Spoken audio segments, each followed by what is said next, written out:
Assalomu alaykum hurmatli obunachilar. Yana tandirimizni o'rnatdik. Son sakana bo'ldi. Ustoba qarmang. O'ng bo'laversin.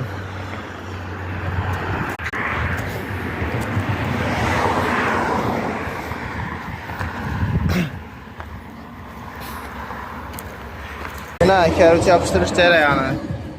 Shunday qilib yapıştırib boriladi yana.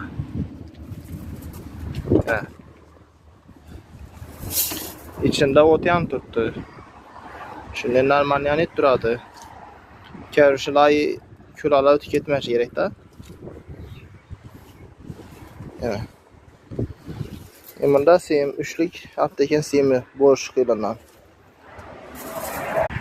Yana hurmatli obunachilar, karıçımızdan ikinci qatorni yapıştırib başladık. Başlayıp olundu. Yana. Usta ishlab yotibdi yana. Tandir zakaz bo'lsa aytaverasizlar.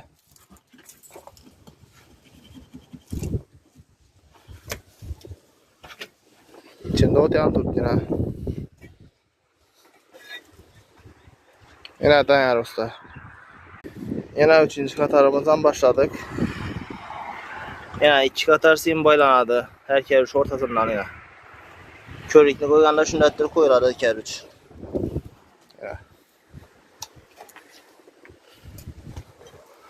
O't ham tuttu.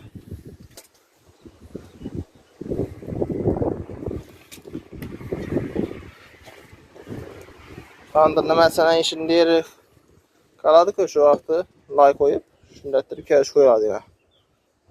Lay bilan. Yana hurmatli obunachilar, xudo xolasa tandirimiz karıçlari bitdi.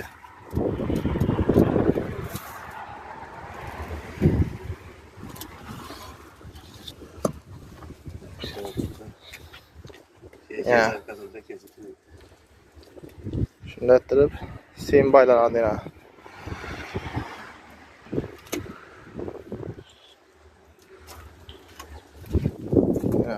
O't yonishi.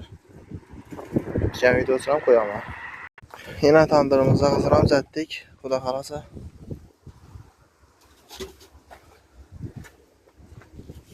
Yana o'ti normal yanib turibdi.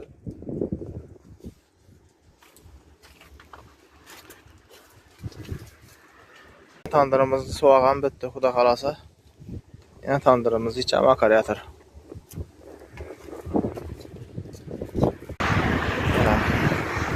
Ham bitdi, xudo xolasa. İşleri. Tandıra son yapacaklar.